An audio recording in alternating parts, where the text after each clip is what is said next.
Hola, muy buenas tardes. Soy Lourdes Enríquez de la Federación Mexicana de Universitarias, integrante del Seminario Alteridad y Exclusiones de la Facultad de Filosofía y Letras de la UNAM. En nombre del Museo de la Mujer y de su fundadora y directora, la doctora Patricia Galeana, les damos la más cordial bienvenida a este centro de difusión de una nueva cultura de igualdad sustantiva entre todas las personas, independientemente de su sexo, de su identidad sexogenérica, de su raza, de su clase, de cualquier marca identitaria o cualquier otra condición. El Museo de la Mujer se encuentra temporalmente cerrado porque está en remodelación hasta un nuevo aviso, pero cuando las condiciones lo permitan, les invitamos a que nos visiten de martes a domingo en un horario de 10 a 14 horas en el Centro Histórico de la Ciudad de México, en la calle de República de Bolivia número 17. También pueden, mientras, contactarnos en las redes sociales, en Facebook, el Museo de la Mujer, en Twitter, @Museo de la Mujer, en Instagram, @Museo de la Mujer Ciudad de México, SDMX, y la página del museo, que es www.museodelamujer.org.mx. Y bueno, pues les damos la bienvenida a una sesión más de nuestro seminario, del seminario taller, del taller en formato de taller mensual, perspectivas críticas sobre género, ciudadanía, derechos humanos, desarrollo sostenible. Y en este semestre hemos propuesto analizar los escenarios actuales de lucha feminista. Ya la sesión pasada, en enero, estuvimos discutiendo qué entendíamos por escenarios, cómo entendemos una puesta en escena de problemáticas de género, de desigualdad de género, que producen daño, que producen discriminación, exclusión, que normalizan las violencias.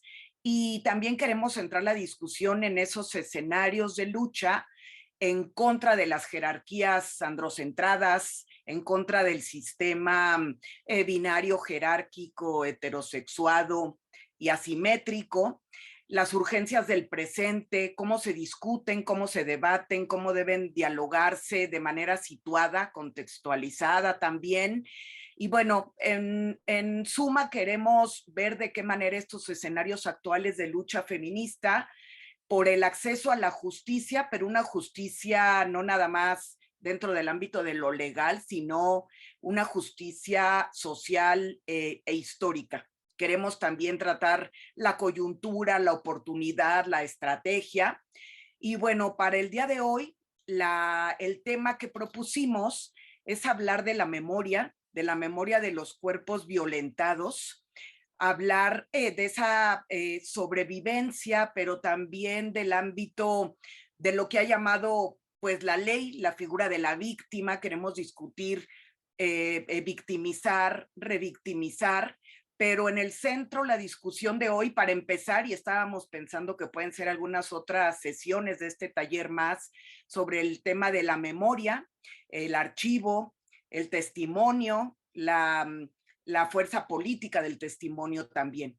Y bueno, pues sin más, le doy la bienvenida a integrantes del seminario Figuras del Discurso de la Universidad Autónoma del Estado de Morelos, que han estado dialogando desde el año pasado y bueno, hace 2, 3 años ya tenemos muchas conversaciones con el seminario Figuras del Discurso.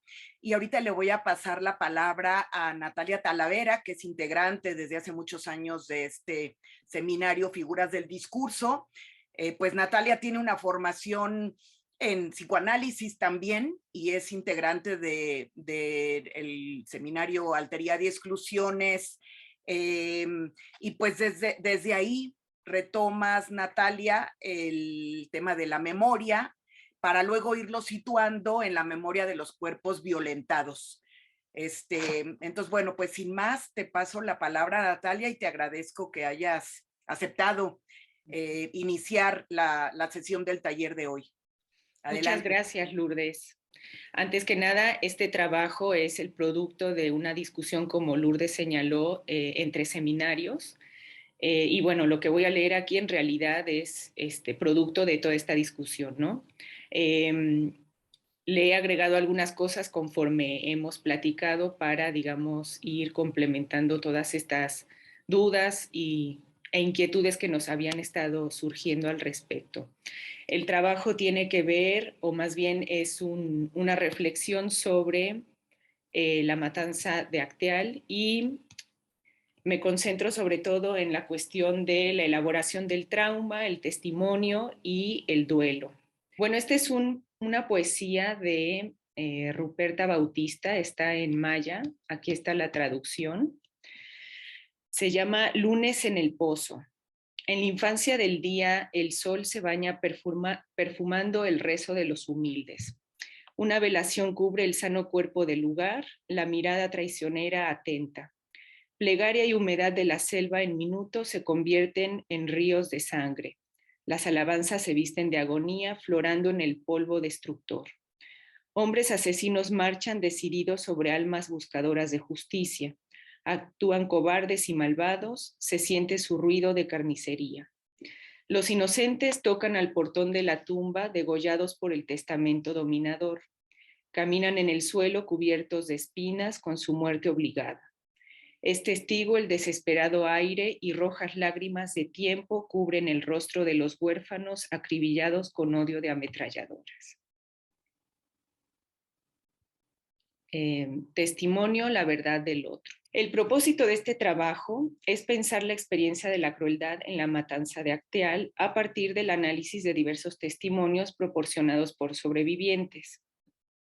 Aquí tengo que hacer la aclaración que, bueno, por la característica del trabajo sí hay dificultades teóricas y académicas, porque, bueno, lo que yo intento es hacer un acercamiento a partir de material metodológico y teórico de autores como, por ejemplo, Derrida, Butler y La Capra, que ellos piensan desde su propia cultura occidental, y bueno, yo intento utilizar esas herramientas para pensar algo que es propio de un efecto de la colonia, de la violencia de la colonia, que aún sigue manifestándose. Esta violencia no ha terminado y que es contra poblaciones que no comparten la misma cosmovisión que Occidente, ¿no? Entonces sí es una gran dificultad, pero bueno, eso no implica que no tengamos la empatía como para trabajar y tratar de reflexionar a partir de las herramientas que tenemos sobre esta problemática para también producir nuevos elementos académicos, teóricos y de reflexión que nos permitan, digamos, construir un puente de diálogo entre esto que está pasando, ¿no? Y sobre todo denunciar esta violencia como algo que no quedó en 1997, el 22 de diciembre, sino como algo que actualmente sigue pasando y debe terminarse, ¿no? Consideramos que la palabra de la gente tiene un valor discursivo de verdad y que puede dar cuenta de una forma muy específica de experiencia, por lo que es necesario prestar oídos a la manera en cómo estas personas vivieron la masacre. Prescindiremos, por tanto, del análisis de documentación institucional o lo que es lo mismo del archivo oficial. Lo que motiva tal decisión es que, a diferencia del testimonio, el archivo es el paradigma de la no experiencia, el depositario de lo que no es, o al menos ya no es experiencia, perdón, y ni siquiera memoria de la experiencia. Me estoy refiriendo sobre todo a material como el libro blanco sobre Acteal, material periodístico que ya implica una elaboración periodístico. Justamente a mí lo que me interesa es concentrarme únicamente en la palabra de las sobrevivientes de Acteal, que es su testimonio, ¿no? En todo caso, el archivo puede ser un instrumento o un artificio, una prótesis que sirve como apoyo suplementario a la memoria. En tanto tal, el archivo no solo almacena y preserva el contenido de acontecimientos pasados, sino que la estructura técnica del archivo archivante determina asimismo la estructura del contenido archivable en su surgir mismo y en su relación con el porvenir. La archivación produce tanto como registra el acontecimiento. Es decir, Acteal y la forma como se registra la memoria sobre Acteal, tanto, por ejemplo, en el libro blanco como mediante el testimonio o mediante los documentos de organizaciones civiles y no gubernamentales, van produciendo una determinada memoria y una determinada forma de plantear lo que ocurrió en Acteal. Por eso yo me quise concentrar específicamente en los testimonios para ver cómo las personas de Acteal, las sobrevivientes, construyen una experiencia colectiva sobre la violencia que sufrieron el 22 de diciembre, pero que siguen sufriendo actualmente, ¿no? El archivo protege la información del olvido, pero también, y aquí vale leer la nota al pie, y al mismo tiempo el archivo hace olvidar aquello que protege. Es lo que Derrida llamó el mal de archivo, esa fuerza o pulsión de destrucción que al mismo tiempo que busca conservar, aniquila la memoria como una borradura radical que no deja nada atrás de sí. A diferencia del testimonio, el archivo no será jamás la memoria ni la anamnesis en su experiencia espontánea, viva e interior. Bien al contrario, el archivo tiene lugar en el lugar del desfallecimiento originario y estructural de dicha memoria. Entonces, el archivo protege la información del olvido y paradójicamente hace olvidar o destruye esa memoria. También protege de los recuerdos encubridores o equívocos, de las verdades a medias o hiperbolizadas. En suma, protege de la distorsión, que no es otra cosa más que la expresión de la singularidad con que se vive una experiencia. Esto también tiene que ver con el por qué me concentro en el testimonio, porque justamente dentro del archivo oficial o la información oficial lo que se busca es la verdad de los hechos, es decir, pruebas empíricas que sustenten lo que se dice sobre lo que pasó. Y justamente lo que se deja a un lado o lo que se menosprecia como información valiosa es estas modificaciones propias de la memoria, olvidos, hiperbolizaciones, etcétera, que consideran como algo subjetivo que no aporta a la verdad del hecho. Por el contrario, pienso que el testimonio o la riqueza del testimonio está justamente en eso que el discurso oficial intenta dejar a un lado, que tiene que ver con la hiperbolización, los recuerdos encubridores, etcétera, que forman o expresan esta forma singular de cómo la persona que da testimonio y el grupo dentro del cual está inscrita esta persona vivió la experiencia de la violencia, ¿no? El testimonio, por el contrario, cuenta una interpretación con efectos de verdad. El acento sobre su contenido no está en la distancia o en la cercanía que éste tenga con la realidad de los hechos, sino en la fidelidad con que el relato es capaz de manifestar la forma en cómo los hechos marcaron el cuerpo, la psique y las relaciones interpersonales del o la narradora y los miembros de su comunidad. El testimonio podría estar más cerca de lo que Walter Benjamin llamó la narración, a saber, una práctica lingüística con la facultad de intercambiar experiencias propias o transmitidas, pero que a diferencia de la noticia o de la información, no se limita a narrar el estado puro o en sí de los hechos, si eso existiera, ¿no? Por supuesto, sino que la huella del narrador queda adherida a la narración, como las del alfarero a la superficie de su vasija de barro. Desde la perspectiva que ofrecemos, el testimonio es una modalidad de la palabra que tiene el efecto de hacer de la experiencia y de la voz de los sobrevivientes algo que importa y que por lo tanto debe ser escuchado. Para las personas que han sido excluidas, marginadas, reprimidas y violentadas por las instituciones hegemónicas como los aparatos de Estado o las lógicas del mercado global, el testimonio es un arma, como una forma de defenderse en una situación de urgencias, cuya aspiración, más que representar una situación en particular y posibilitar su interpretación, es cambiar las condiciones sociales de existencia, por lo que podríamos afirmar que el testimonio modela una forma de lo político, en la medida en que funciona como una forma de poder de gestión para las minorías. La voz de Guadalupe, una de las mujeres sobrevivientes de la matanza de Acteal, muestra con claridad de qué manera el testimonio busca no solo inscribir un acontecimiento violento en la memoria histórica para que éste no vuelva a repetirse, es decir, para que las condiciones sociales, políticas y culturales que lo gestaron sean transformadas desde la raíz, sino que además es una exigencia de justicia y de reconocimiento de aquellas vidas que fueron apagadas por la violencia. Y este es el testimonio de Guadalupe Vázquez Luna. Es muy necesario recordar, porque si no lo recordamos nosotros, ¿quién lo va a hacer? No es fácil, pero también es muy grande el dolor y el descontento que tenemos por todo lo que ha sucedido y porque no hay justicia y nos están obligando a olvidar lo inolvidable. Para mí es muy complicado vivir y recordar, pero queremos hacerlo más grande y hacer que todo el mundo sepa, porque los mártires se merecen no estar en el olvido.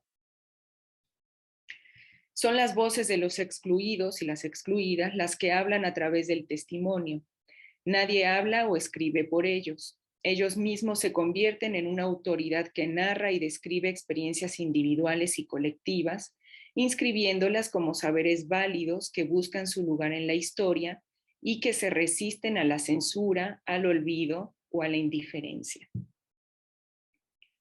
Hoy, como hace 20 años, hay muchísima violencia, heridos de bala, muertos, quema de casa, robo, de todo.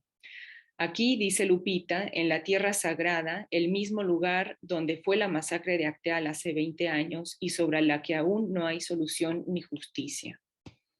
Un día piensa y lucha para ello, se reconocerá que la masacre de Acteal no fue un conflicto intercomunitario, sino que todo fue planeado y organizado por el Estado. Pues hasta los mismos paramilitares dicen que los militares vinieron a entrenarlos para que mataran a los zapatistas. Pero no fueron a zapatistas a los que mataron, sino a una organización pacífica que busca un diálogo y soluciones por medio de la costumbre y las pláticas. El testimonio es una forma de construir una experiencia colectiva a partir de la narración de los propios sufrimientos. La intención del narrador es de suma importancia, ya que la situación narrativa en el testimonio siempre involucra una urgencia por comunicar algo. Un problema de represión, pobreza, subalternidad, encarcelamiento, lucha por la supervivencia, que está implícita en el acto mismo de la narración.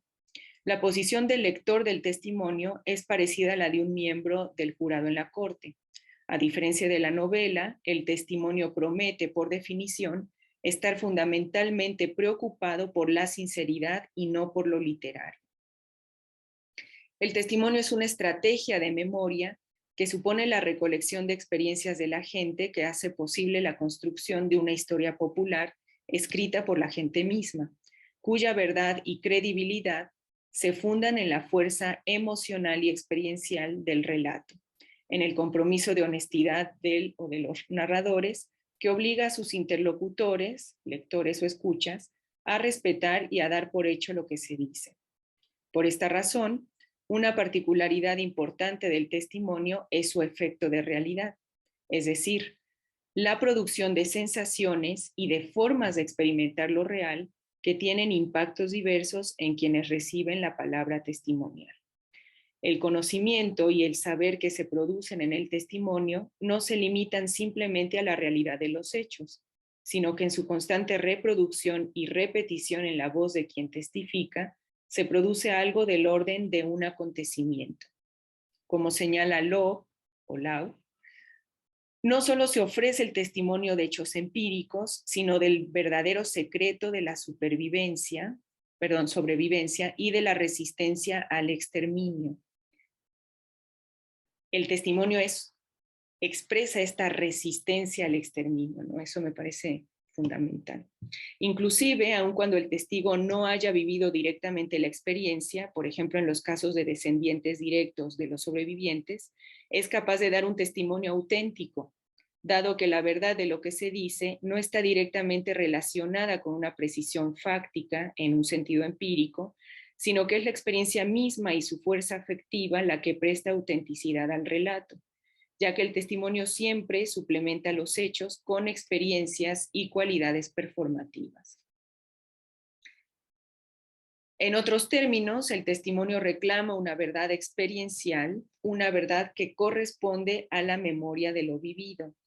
Los momentos más desgarradores y difíciles expresados por el testimonio configuran una evidencia de la experiencia, es decir, la evocación de un pasado trágico, el reavivamiento de escenas abrumadoras e insoportables que atizan el dolor y que muchas veces incapacitan a las personas para poder hablar durante mucho tiempo sobre lo ocurrido. Yo aquí, ahora que lo leo, agregaría que no solamente es un pasado trágico, al menos en el caso de Acteal, sino también un presente o un pasado presente trágico, ¿no?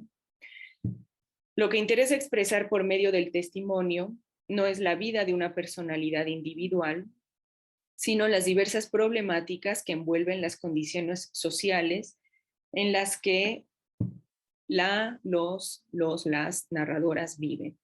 En el testimonio, el narrador habla en nombre de su comunidad o grupo sin asumir un papel protagónico y sin delinear relaciones jerárquicas o autoritarias en su discurso. Su voz es la voz de todos. Su testimonio refleja una experiencia común en la que la diferencia entre lo personal y lo colectivo es difícil de determinar. El testimonio en este sentido supone una modalidad narrativa fundamentalmente democrática e igualitaria, en el sentido de que implica que cualquier vida narrada de esta manera puede tener valor representativo. Cada testimonio individual evoca una polifonía ausente de otras voces, vidas y experiencias posibles. El testimonio expresa una pluralidad de voces que exigen ser reconocidas y que demandan la escucha atenta de su interlocutor. Voces que desean salir del anonimato, del silencio de la exclusión y de la violencia, para imponerse desde su lugar de marginación ante las instituciones de poder. Por eso siempre implicará una forma discursiva en la que se pone en juego la necesidad apremiante de un cambio social y la puesta en cuestión de la estabilidad del mundo de sus interlocutores. Y aquí hay otro testimonio. Sin duda, fue el cambio más fuerte y más grande en mi vida. Hasta la fecha lo recuerdo como si hubiera sido ayer. Sin embargo, me ha dado fuerzas para seguir luchando y diciendo la verdad, para que no vuelva a suceder un Acteal, porque lo que vivimos no lo deseamos a nadie y porque sabemos que los responsables aquí están y hablan como si nada, como si hubiera sido cualquier deporte divertido. No conforme con eso, el gobierno los liberó y los premió, porque en este país puedes matar y salir premiado. Eso es lo que nosotros hemos visto y hemos vivido.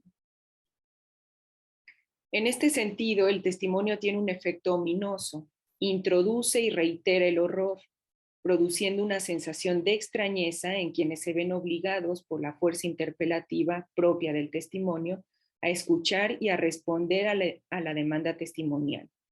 Lo siniestro del testimonio proviene de su cualidad perturbadora, incluso subversiva, como interpelación del presente, y del lugar subjetivo de enunciación, a saber, de un otro que es sistemáticamente reprimido por las normas y las autoridades institucionales y culturales, pero que a su vez se resiste a dicha omisión. Podría afirmarse, como lo hace Weberling, que en el testimonio somos de hecho interpelados desde el sujeto subalterno. Así que también hay momentos en el testimonio en los que escuchamos algo que no se ajusta a nuestro sentido de lo ética o políticamente correcto. Estos momentos nos invitan a una nueva forma de relacionarnos con los otros, a una nueva forma de la política. Lo que se pone en juego en el testimonio es la verdad del otro, la verdad como una forma de singularidad, el reconocimiento de que el otro existe más allá e independientemente de la voluntad y de los deseos de unos otros, y que su discurso tiene una fuerza performativa capaz de construir una nueva realidad política y social. Okay. Testimonio, experiencia y trauma. Cuando hablamos de testimonio, no solo hacemos referencia a una determinada forma de relación entre verdad y discurso, sino que implícitamente se alude a una forma de experiencia bastante distanciada de la cotidianidad y cuya temporalidad se torna problemática. Como señala la Capra, el testimonio, además de transmitir información sobre hechos ocurridos en el pasado, testifica sobre la experiencia traumática de personas que han vivido directa o indirectamente acontecimientos extremos. La matanza de Acteal es sin lugar a dudas un ejemplo de ello. Así lo muestra el testimonio de Micaela, una de las sobrevivientes que presenció lo siguiente. Desde su lugar, Micaela los vio. Reconoció al Diego, al Antonio, al Pedro. Eran muchos, más de 50. Había de los Chorros, Pequichiquil, de la Esperanza, también de Acteal había. Venían vestidos de negro, con pasamontañas. Son meros paramilitares. Los otros, más dirigentes, estaban vestidos como militares. Diría después en su testimonio ante Derechos Humanos, vio cómo mataban al catequista y por la espalda baleaban a mujeres y niños. Cuando se fueron los hombres, Micaela se fue a esconder a las orillas del río. Allí vio cómo regresaron con machetes en la mano. Eran los mismos y también eran otros. Hacían bullas, se reían, hablaban entre ellos. Hay que acabar con la semilla, decían. Desvistieron a las mujeres muertas y les cortaron los pechos. A una le metieron un palo entre las piernas y a las embarazadas les abrieron el vientre y sacaron a sus hijitos y juguetearon con ellos. Los aventaban de machete a machete. Después se fueron. Todo sujeto humano está comprometido con un pasado y por lo tanto se encuentra inevitablemente sometido a diversas experiencias que lo obligan a posicionarse históricamente y a trabajar constantemente en la elaboración de su situación. La fuerza determinante que el pasado tiene sobre el presente y el futuro de un individuo o de una colectividad está atravesada en parte por una herencia generacional, a tal grado que los descendientes, tanto de víctimas como de victimarios, sorprendentemente comparten una base empática para afrontar los acontecimientos que enfrentaron a sus padres o a sus ancestros, dado que ambos experimentan la carga psíquica de acontecimientos de los que no son responsables, pero por los que, no obstante, pueden sentirse obligados a responder. Ahora bien, ¿cómo entender la noción de experiencia? Muchos son los sentidos que acompañan a esta palabra. En principio, el término experiencia suele estar asociado con el ensayo, la experimentación o la prueba, también con la transmisión de cierto nivel de conocimientos alcanzado por la especialización y la práctica reiterativa o por la observación inmediata y real de determinados hechos o acontecimientos. Walter Benjamin definía la experiencia como una dimensión de la praxis humana en la que la relación con uno mismo y la relación con el mundo están articuladas de tal manera que la relación con el mundo se vuelve articulable como relación con uno mismo y viceversa. La experiencia también supone la conciencia de ser afectado o de haberlo sido por situaciones vividas en el pasado que se experimentaron como eventos traumáticos y que por lo tanto encuentran su repetición, en la mayoría de los casos de forma inconsciente, en los actos cotidianos del sujeto o de una colectividad. En este escrito nos interesa explorar esta última definición, a saber, la experiencia de situaciones sumamente avasalladoras que dejan una marca en la vida de las personas, una huella con una fuerte carga emocional que obliga a quienes la experimentan a repetir una y otra vez el evento traumático. Tomando en consideración la propuesta de la CAPRA, entenderemos por experiencia el proceso de pasar por algo, proceso que implicaría una respuesta afectiva y no solo acotadamente cognitiva, donde la emocionalidad estaría significativamente relacionada con el intento cauteloso, constitutivamente limitado, no nivelador, imperfecto y en ocasiones fallido de comprender al otro. Asimismo, entenderemos por experiencia traumática aquella vivencia que, a diferencia del acontecimiento traumático, no es datable ni puntual, sino que más bien se caracteriza por un aspecto evasivo, determinado por el hecho de que el pasado permanece de modo latente en la memoria del sujeto individual y colectivo, traspasando los límites del presente y del futuro, y en muchas ocasiones anulando la posibilidad de que dichas temporalidades surjan como oportunidades de vivir de un modo diferente. Los testimonios presentados a continuación revelan cómo el acontecimiento traumático puede convertirse en un siempre presente pasado. Pero hay quienes no han podido combatir la tristeza con trabajo. Se les ha metido entre los huesos y las ha encerrado en el silencio. Marcela y Juana han perdido la razón, ya no hablan, parece que no oyen. Solo lloran a ratos y reaccionan con miedo emitiendo monosílabos ante el ruido de los helicópteros que sobrevuelan la comunidad desde el 23 de enero. Apenas alcancé a decirle mamá cuando la hirieron y me levanté a llorar, porque algo de mí decía que era el fin. Mi papá escuchó que empecé a llorar, le dije, mataron a mi mamá. Él bajó y me sacó de ahí. Esperaron a que yo me desviara tantito y empezaron a matar a todos. Hasta el día de hoy me suena el llanto, el quejido de los hombres, de las mujeres, de los bebés y niños que estaban ahí. Fue un cambio muy fuerte en mi vida. Rosa tiene 70 años, perdió a 3 de sus hijas y a un nieto. Ella se salvó porque se arrastró hasta el barranco que está detrás de la ermita y se aventó rodando cuesta abajo. Su cuerpo está moreteado, su ropa rasgada. Aún usa la nagua que traía ese día. No ha querido cambiarla por la ropa cachlana que ha llegado en los camiones de abasto. Pero su nagua rasgada y los magullones en la piel le recuerdan el miedo de ese día de muerte. Desde entonces no ha vuelto a hablar. Está enferma de susto. La experiencia de Juana, Marcela, Guadalupe y Rosa, así como la de muchas de las sobrevivientes de la masacre de Acteal, son ejemplos de una experiencia traumática. El trauma es una fuerza perturbadora que irrumpe y amenaza con destruir la integridad vital de una persona. Como señala la Capra, el trauma es una experiencia fuera de contexto, que trastorna la capacidad para comprender el contexto existente en el cual se sitúa actualmente la persona traumatizada. Dicho en otros términos, el trauma desestabiliza los límites del tiempo. Es un fragmento del pasado que se infiltra poco a poco en los poros del presente y que amenaza con hacer del futuro una historia ya contada.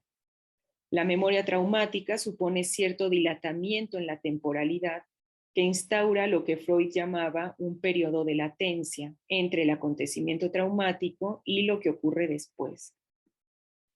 El tiempo posterior al evento traumático puede detonar recuerdos dolorosos que son rápidamente reprimidos, disociados o rechazados, pero que pueden retornar como recuerdos intrusivos, síntomas o comportamientos autodestructivos. No obstante, la mayoría de las veces, la memoria traumática supone el reavivamiento descontrolado de la experiencia, de tal manera que la persona es incapaz de diferenciar el presente del pasado, o el pasado del presente. El pasado es actuado o repetido en su literalidad. La persona traumatizada siente experiencialmente que se encuentra todavía en la situación avasallante, como si el acontecimiento cobrara vida de nuevo y la distancia entre lo que fue y lo que es desapareciera.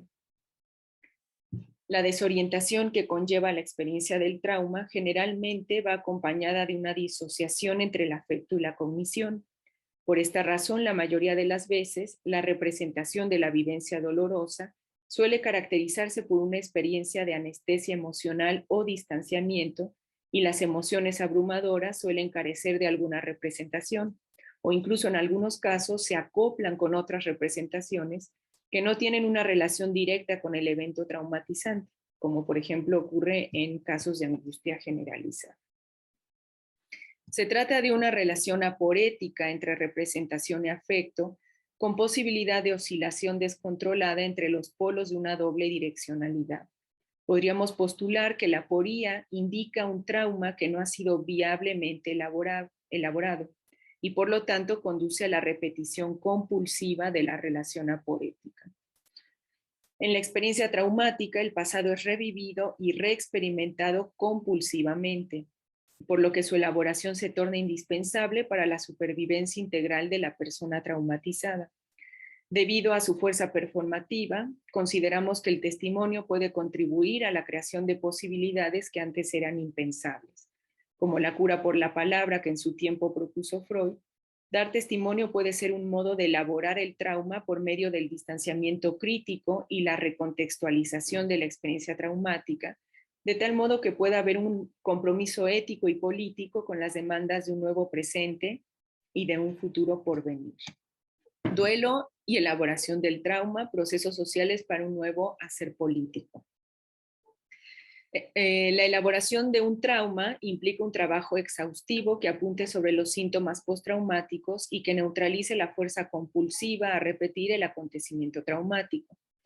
Elaborar supone, en este sentido, poder delimitar nuevamente la temporalidad entre el pasado y el presente y recontextualizar, como señalamos más arriba, el evento traumático. Pero la posibilidad de la elaboración y del proceso del duelo, no solo por la pérdida de los seres queridos o del estilo de vida que alguna vez se tuvo, sino también por la pérdida de los lazos comunitarios y de la relación con una o con uno mismo, solo es posible a partir de procesos colectivos.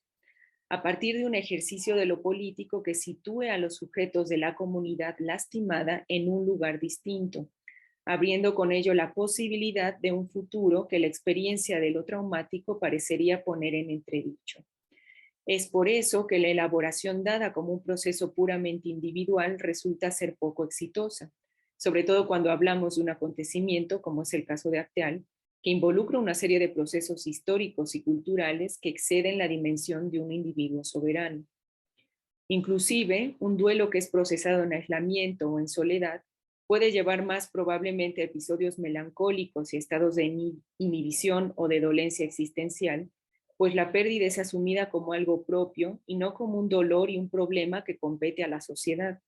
Es desplazar al ámbito de lo privado algo que pertenece al orden público. Como señala Judith Butler, la pérdida nos reúne a todos en un tenue nosotros. Cada uno de nosotros se constituye políticamente en virtud de la vulnerabilidad social de nuestros cuerpos, como lugar de deseo y de vulnerabilidad física, como lugar público de afirmación y de exposición. El duelo es un proceso que debe llevarse socialmente por medio de prácticas rituales que en principio reconozcan el valor de la vida del otro e inscriban su pérdida como algo doloroso que debe ser lamentado. Elaborar el duelo implica reconocer que existe una vulnerabilidad compartida por todos y que cada uno de nosotros se constituye a partir de su relación con los otros. Dicho en otros términos, elaborar un duelo implica aceptar que sin el otro yo no puedo ser. Por eso, pensar el proceso de elaboración y de duelo como un hacer ético y político entraña un modo de la performatividad más próximo al respeto por la alteridad del otro, que no tiene por qué ser vista como una otredad total, y del pensamiento y la práctica críticos, incluyendo la relación crítica con el yo o el grupo y sus deseos y ambiciones. La elaboración entonces no solo recae sobre los síntomas postraumáticos, sobre la fuerza de la reactuación compulsiva o sobre la desarticulación entre representación cognitiva y afecto, sino que supone también una acción sociopolítica en la que las personas afectadas pueden convertirse en agentes capaces de decidir y de responder a las demandas de su presente y abrirse futuros posibles, o lo que es lo mismo, pasar de ser víctimas a ser sobrevivientes, aun cuando probablemente sea imposible superar totalmente los efectos de la violencia y la victimización. La elaboración es un proceso articulador que permite interrogar la práctica actual, real y esperable de las instituciones y de la vida colectiva, qué es necesario conservar, qué es urgente cambiar y qué podría mejorarse. Elaborar el duelo involucra la posibilidad de llegar a un acuerdo con las vivencias dolorosas del pasado y afrontar desde una perspectiva crítica la compulsión a revivir una y otra vez el acontecimiento traumático. Como señala Castillejo, la posibilidad de reconciliación con el pasado violento se da en el momento en que una sociedad aprende a convivir literalmente con sus fantasmas, o mejor dicho, con sus antepasados, incluso con lo inconvivible. Tal afrontamiento crítico supone el reconocimiento de que la repetición puede ser necesaria y que las heridas del pasado no podrán curarse sin dejar huellas o archivos, como lo llama la Capra, en el presente. Pero el logro de este proceso de elaboración muchas veces se ve obstaculizado por varias dificultades relacionadas con el temor de las personas sobrevivientes a traicionar por medio de su recuperación a los que han muerto. Recordemos el caso de Rosa. Aún usa la nagua que traía ese día. No ha querido cambiarla por la ropa cashlana que ha llegado en los camiones de abasto, pero su nagua rasgada y los magullones en la piel le recuerdan el miedo de ese día de muerte. Desde entonces no ha vuelto a hablar, está enferma de susto. En ocasiones, la elaboración del trauma suele confundirse con el olvido de los seres queridos y el sufrimiento atroz que experimentaron durante la masacre, como si se tratara de una traición a su memoria. Las formaciones sintomáticas muchas veces cumplen el papel de ser un lazo vinculante entre los muertos y los vivos, y su remoción por medio del proceso de sanación es una experiencia muy dura y para algunos incluso insoportable, tan insoportable que puede llevar al suicidio. En consecuencia, el síntoma postraumático está íntimamente relacionado con la reactuación de la experiencia traumática y su intento de elaboración. Por eso el trabajo de duelo y de elaboración debe contrarrestar esta tendencia a ver al trauma como una muestra de fidelidad hacia aquellos que no lo lograron por múltiples circunstancias, sobrevivir al acontecimiento traumático. El duelo en este sentido, más que suponer un proceso en el cual se sustituye o se olvida a la persona perdida, quizás consiste en aceptar que vamos a cambiar a causa de la pérdida sufrida, probablemente para siempre. Quizás el duelo tenga que ver con aceptar sufrir un cambio, tal vez debiera decirse someterse a un cambio, cuyo resultado no puede conocerse de antemano. Un cambio que nos transformará irreversiblemente y que en esa medida es imposible de predecir o de cuantificar. Después de que hirieron a su mamá, dice, se me fue el miedo. Aunque sabía que detrás de mí estaban apuntándome, el dolor de ver a mi mamá tirada fue más grande que el propio miedo, y por eso no me quería escapar. Pero al final mi papá me convenció de salir de ahí. Por eso sobrevivió. En la huida se encontró a su hermano. Le dijo que estaban todos muertos y que solo quedábamos él y yo. La tomó de la mano y salieron juntos. Por la noche, después de la balacera, pedía información. Suplicaba que cualquiera de mis hermanas estuviera viva, porque por una que viviera, yo me sentiría viva también. Pero me dijeron que todos estaban muertos. Nos fuimos con extraños al campamento de Poló. Al día siguiente me enteré de que tenía 2 hermanitas hospitalizadas. O iba al entierro o iba a ver a mis hermanas. Era toda una confusión. Había una mínima parte de mí contenta de saber que alguien más estaba viva aparte de mí, pero tenía ese miedo de cómo iba a vivir, de qué iba a pasar, qué iba a hacer de mí. El acto de dar testimonio es una forma escritural, entre muchas otras, capaz de mediar la compleja y difícil relación entre síntoma y culpabilidad, que puede ser crucial para el pasaje de víctima a sobreviviente, pasaje que no es lineal, sino que está sujeto a retornos impredecibles y desarrollos inesperados. El testimonio hace visible la muerte de personas que han sido sistemáticamente borradas y desvalorizadas por las instituciones estatales y los medios de comunicación. En dicha visibilidad inscribe un valor a la vida que posibilita hacer de su pérdida algo digno de ser llorado y que las reintegra a la sociedad como vidas humanas. Pues si el fin de una vida no produce dolor, no se trata de una vida, no califica como vida y no tiene ningún valor. Constituye ya lo que no merece sepultura, sino lo insepultable mismo. El testimonio inaugura un duelo público que se manifiesta como una forma de protesta, como una demanda social de justicia. Perdonen mi pronunciación, ta slikel ta bokolil, que significa en maya luchar y mantenerse en el sufrimiento, que crea una respuesta compartida mediante la cual aquello que era inasimilable por su cualidad traumática puede comenzar a registrarse como una pérdida. Al final, es la restitución de la palabra lo que permite el ritual prospectivo del porvenir. Aquí también los que no están, los sin nombre, los extrañados, adquieren una voz. Tas likel ta bokolil es una frase, un imperativo, a partir del cual la comunidad tzotzil se mantiene en pie. Luchar y mantenerse en el sufrimiento, luchar desde, con y contra el sufrimiento, articula una memoria colectiva que permite organizar formas de resistencia contra la violencia, el olvido y la impunidad.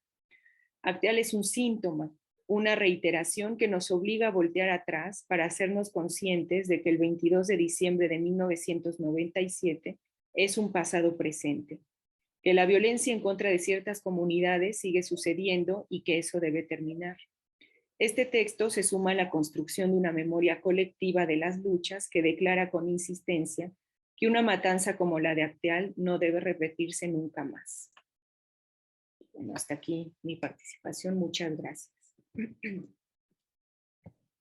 Gracias a ti, Natalia. Gracias por compartirnos este texto que nos va a ayudar a reflexionar y analizar lo que queremos proponer en estos escenarios actuales de la lucha feminista.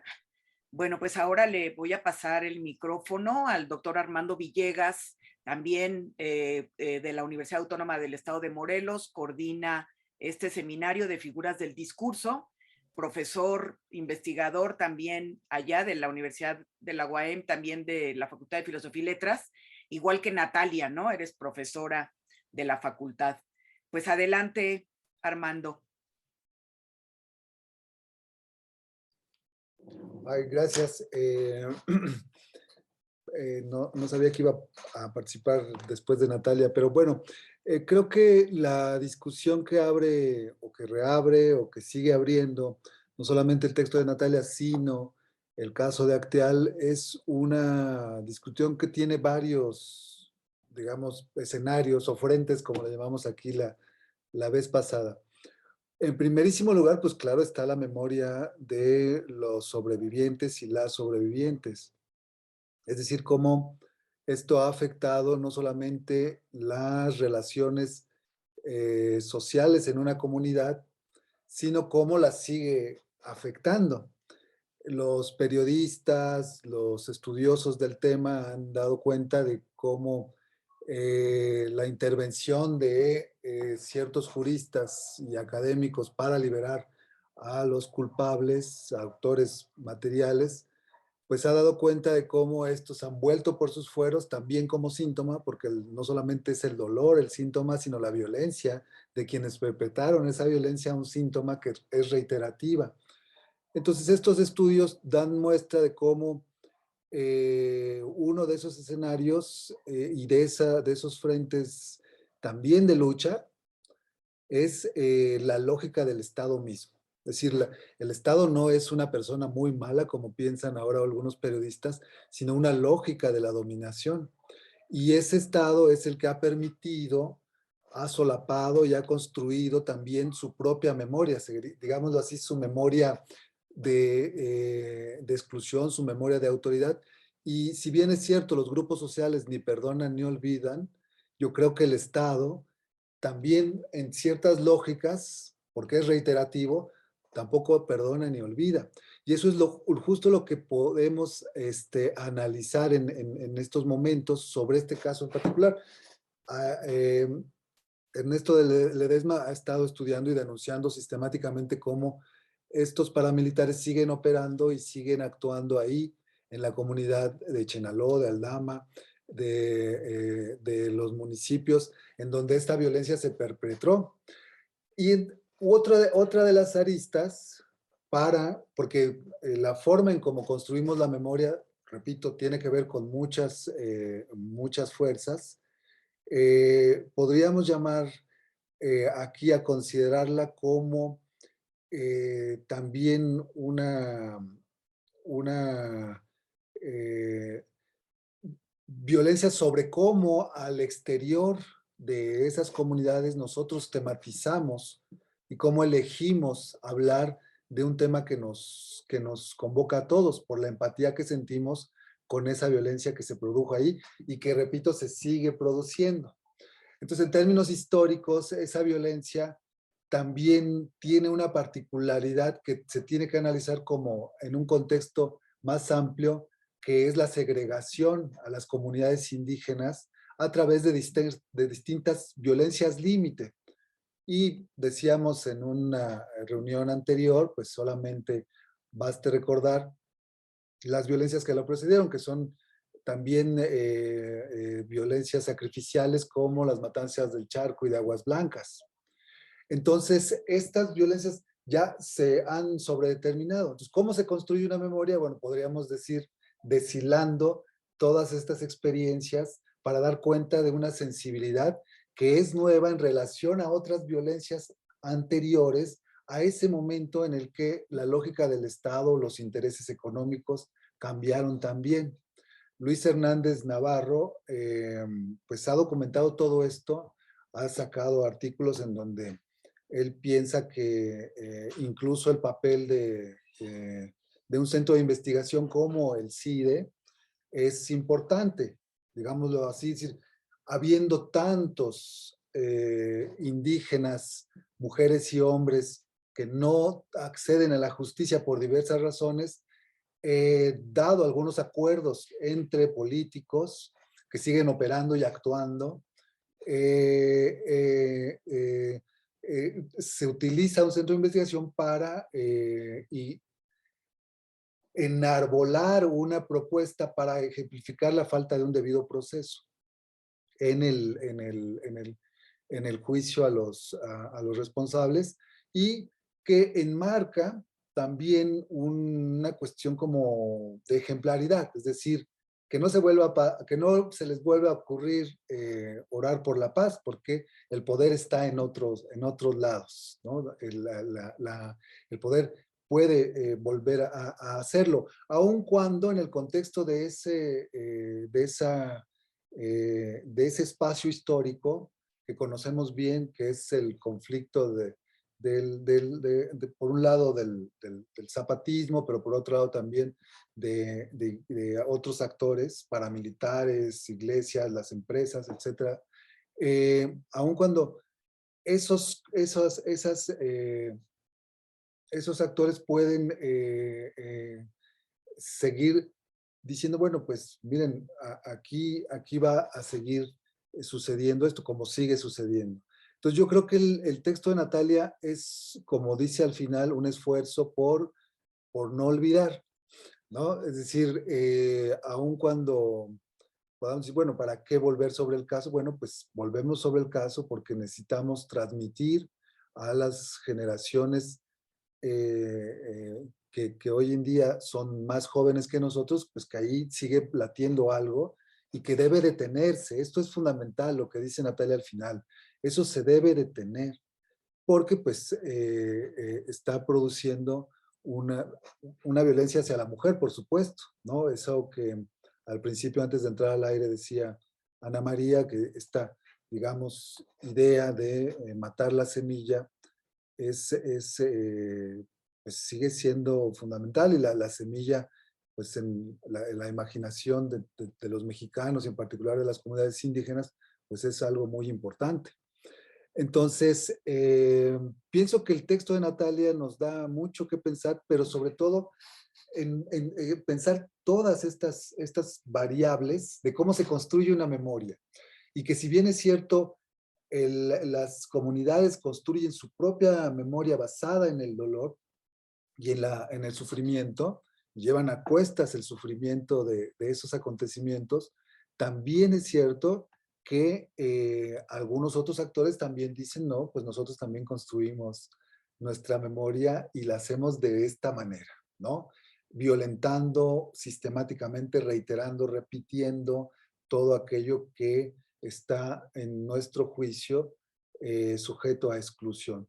Entonces podemos decir que el Estado ni olvida ni perdona. ¿Por qué? Porque desde hace tiempo viene reiterando su violencia sistemática, ¿sí? Los 43, Acteal, El Charco, Aguas Blancas, todo eso es ya una lógica que todo el tiempo tenemos que estar diciéndolo otra vez, no es conmemorar cada 22 de diciembre, que por cierto leía que las comunidades en Acteal se reúnen cada mes, cada 22 de cada mes, a conmemorar todavía este suceso. Entonces, da mucho que pensar, es decir, cómo construir la memoria implica, porque yo pienso que una memoria se atrofia si hay muchas imágenes en su construcción, pero también una memoria se atrofia si hay pocas. Entonces, ahí lo que nos puede ayudar es la cuestión de la selección, es decir, cómo seleccionamos críticamente algunos enunciados, algunas imágenes para construir esa memoria. Nosotros que somos empáticos con ciertas resistencias y ciertas luchas y con cierto deber de memoria. Porque tanto la sobredeterminación de imágenes como la ausencia de ellas, creo que es lo que nos impide ver qué es lo que sigue sucediendo ahí. Entonces, ¿en nombre de qué hacemos o no hacemos cierta crítica desde nuestro espacio, ¿no? Que es un espacio muy particular, como es el de la academia. Entonces, porque hemos discutido aquí con Merichel mucho el papel de la academia, etcétera, etcétera. Digamos, ni la academia es homogénea, ni la forma de construir las memorias es homogénea. Hay una heterogeneidad aquí que hay que analizar, desanudar, recomponer, reconfigurar, y un poco así podemos comprender, digamos, la comprensión histórica, me parece que debe ir acompañada de la denuncia. O sea, no va una cosa separada de la otra, ¿no? Durante mucho tiempo, pues creo que lamentablemente hemos separado la comprensión de estos sucesos con la denuncia. Y volvemos sobre el tema del activismo y las instituciones que reproducen el conocimiento. Entonces yo creo que eso es importante, y me alegro que estemos discutiendo todavía y que sigamos volviendo sobre el tema de esta violencia que sigue ahí, ¿no? Entonces, pues gracias a Natalia por el texto importante que nos acaba de compartir. Sí, gracias, Armando.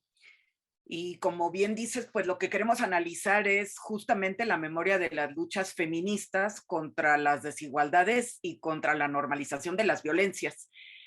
Por ello, ahorita le voy a dar entonces la palabra a la doctora Erika Lindy, coordinadora también del Seminario Alteridad y Exclusiones, porque, bueno, el texto de Natalia hace énfasis de manera muy particular en el testimonio, y hemos discutido mucho sobre la fuerza política del testimonio en la lucha feminista, ¿no? En el acompañamiento, en el trabajo de duelo colectivo, en el creer en los dichos, ¿no? El principio de buena fe frente al principio de presunción de inocencia, por ejemplo, ¿no?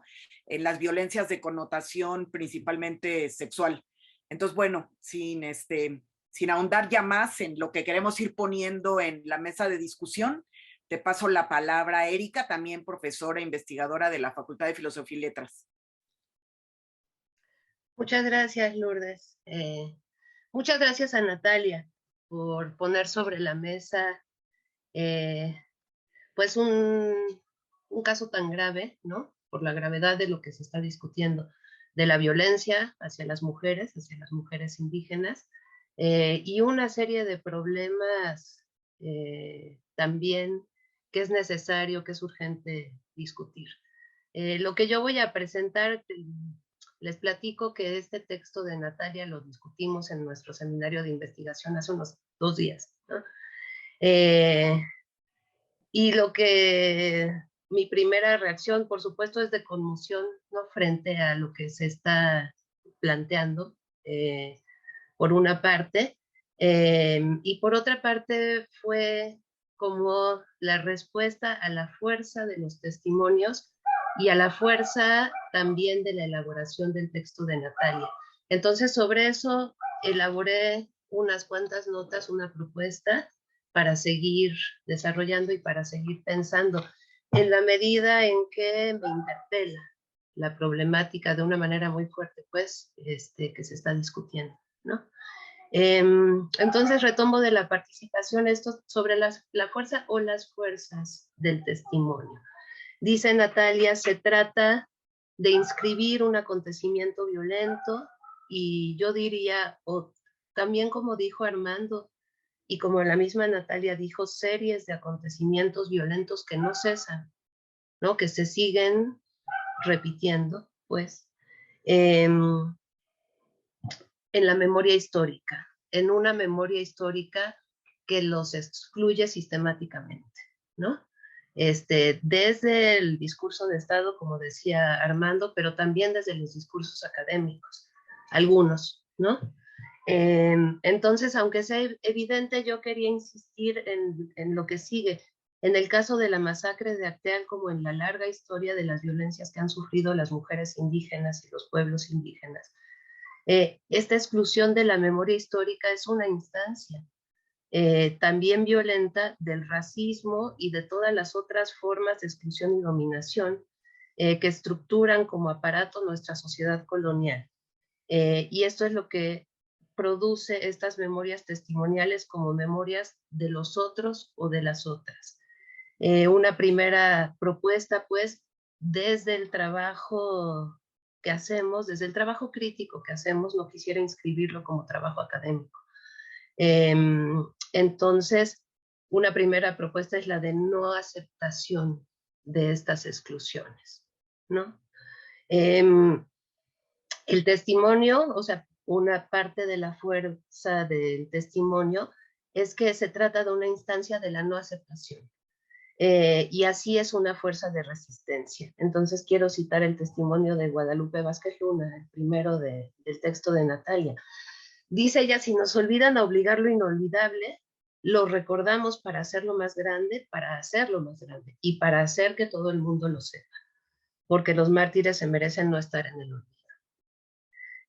Además de la demanda de justicia por las vidas destruidas, yo lo que subrayo es hacer más grande y hacer que todo el mundo lo sepa, que se enfrenta a las violencias del desconocimiento, del olvido, de la descalificación de voces y de la descalificación de las voces testimoniales, específicamente por su carácter, dice el saber académico, subjetivo, individual, que involucra las pasiones, etc. Entonces, frente a estas descalificaciones a las que se enfrenta el acto de dar testimonio y de las experiencias vividas, y también frente a la amenaza permanente, cotidiana, de la repetición de los asesinatos, ¿no? Que el miedo no solo es el miedo que se analiza desde el punto de vista del trauma y de la elaboración del trauma, de la repetición de algo que pasó, sino también es el miedo de esta amenaza permanente de la repetición en el otro sentido de estas experiencias. Entonces, creo que el testimonio es ya una estrategia colectiva de resistencia. Y no solo es porque, como anota muy bien Natalia, el testimonio no es solo el relato de una experiencia individual, subjetiva, si se quiere, sino la voz de la experiencia común, ¿no? Y decías, Natalia, en la que la diferencia entre lo personal y lo colectivo es difícil de determinar. O sea, constituye al mismo tiempo el relato individual y el relato colectivo, ¿no? Puestos en relación, sino también por su destinación, es decir, para que todo el mundo lo sepa, ¿no? Esto es una exigencia de demanda, de escucha y de reconocimiento. Entonces, la otra parte es cómo responder a estas demandas desde las luchas feministas. Y esto se nos presenta como un problema ético y político, ¿no? Hemos defendido aquí entonces responder a estas demandas, hemos defendido la necesidad de establecer alianzas entre las diversas luchas de las mujeres. Y me quiero referir aquí también como un reconocimiento al trabajo de Aída Hernández, a quien debemos la publicación, bueno, una de las publicaciones de los testimonios de las sobrevivientes de Arteaga. Pero en otro texto, una compilación de diálogos, dice Aída Hernández, en otro texto que se llama Historias a dos voces, testimonios de luchas y resistencias de las mujeres indígenas. Y la quiero citar porque es una toma de postura frente a las voces de las otras, ¿no? Dice ella: una de nuestras tareas fue reconstruir la historia de los procesos organizativos de mujeres indígenas mexicanas de Chiapas, Veracruz, Puebla, Guerrero y Oaxaca, así como de mujeres indígenas de Guatemala y Colombia, con el deseo de que la sistematización de estas historias pueda ser útil a otras mujeres indígenas organizadas para ver las limitaciones y los retos que tienen por delante y aprender de las experiencias de otras mujeres en otras regiones de América Latina. El acercarnos a las experiencias de las mujeres indígenas organizadas y comprender su potencial liberador no ha sido para nosotras un mero interés académico, sino que consideramos que los diálogos interculturales, como los que hemos establecido en el marco de este proyecto colectivo, son un paso fundamental para construir alianzas políticas que parten del reconocimiento de la diferencia. Las perspectivas de la Hermandad Mundial de las Mujeres, aquí una crítica a los feminismos eurocéntricos, que compartimos también, que reivindicaba el movimiento feminista de los años 60 y 70, terminó por imponer una agenda política excluyente que universalizaba la experiencia de las mujeres blancas occidentales de clase media. No creemos en esta hermandad mundial, pero sí creemos en una política de la solidaridad y estamos convencidas de que es posible construir alianzas a partir de preocupaciones comunes que sean además incluyentes de hombres y mujeres. Con esto acaba la cita de Aida Hernández. Dice: consideramos que nuestro trabajo desde la academia puede ser un puente entre estos diferentes espacios de lucha y puede aportar a la construcción de estas alianzas políticas tan necesarias en este momento histórico. Por lo menos esta es nuestra esperanza y una de las principales motivaciones de este empeño colectivo, al cual yo me sumaría también, ¿no? Entonces, otra forma de resistencia, que también es una forma de no aceptación de las exclusiones, es la contribución a las alianzas políticas de las luchas de las mujeres. Compartimos con Aida Hernández el deber del reconocimiento de las diferencias, y esto lo hemos trabajado en otras sesiones también, y el respeto de las voces de las otras, que se enfrenta a la construcción de las otras como sujetas a la dominación y a las violencias. Pero el testimonio no solo es el relato de las experiencias traumáticas, sino también es el relato de las estrategias de las luchas de las mujeres. Su fuerza en este caso también es la colectivización de las memorias de estas estrategias, de las que podemos y debemos aprender. Y otra nota nada más.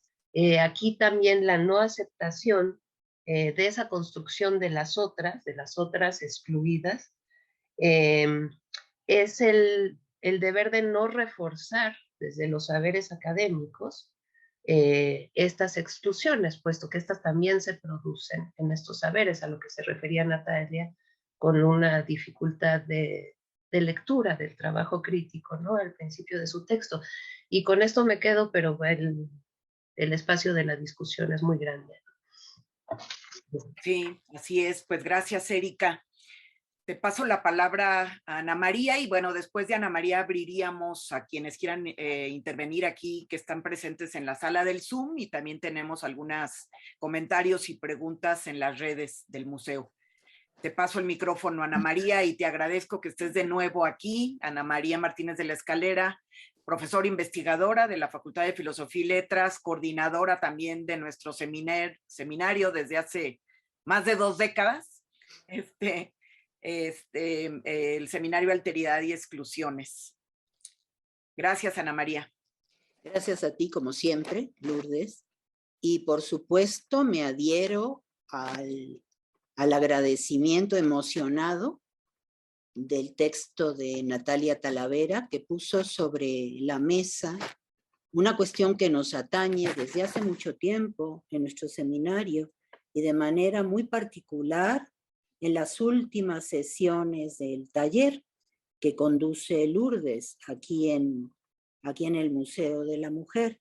Creo que Natalia ha logrado no solo contribuir a que volvamos a discutir de nuevas maneras, con nuevas autoras o acompañadas de nuevas autoras y autores, precisando un vocabulario crítico que es muy necesario para compartir estos saberes que son tan importantes para las mujeres y para las luchas de las mujeres, sino que además de compartirnos esto que acabo de mencionar, has logrado dejar en claro la importancia de cada memoria de cuerpos violentados, es decir, la importancia de la singularidad de cada una de estas memorias.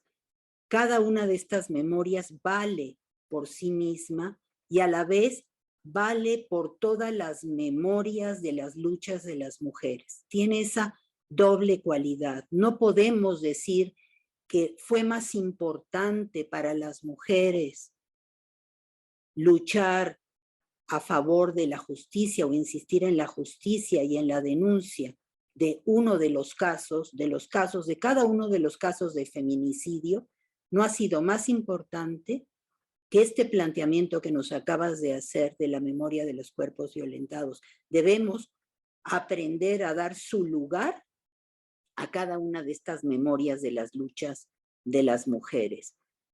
no solo en términos teóricos, porque cada uno es un acontecimiento singular, sino que cada uno de ellos representa el abuso permanente contra los cuerpos de las mujeres, además campesinas, además indígenas, es decir, que como bien ha sugerido el pensamiento crítico feminista, esta interseccionalidad de lo que nos habla es de ejercicios de dominio sobre ejercicios de dominio.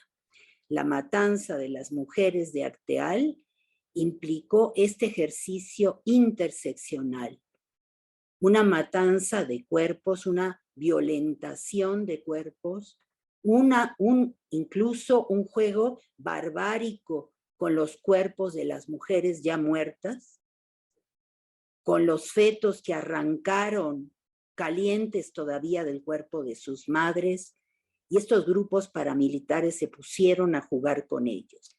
Esas marcas salvajes, esas marcas que parece que no se pueden ni pronunciar por lo terribles que fueron, estas marcas son las que nos permiten decir que estas memorias pertenecen a la historia o al archivo, si ustedes quieren, de las memorias de los cuerpos violentados de las mujeres por ser mujeres.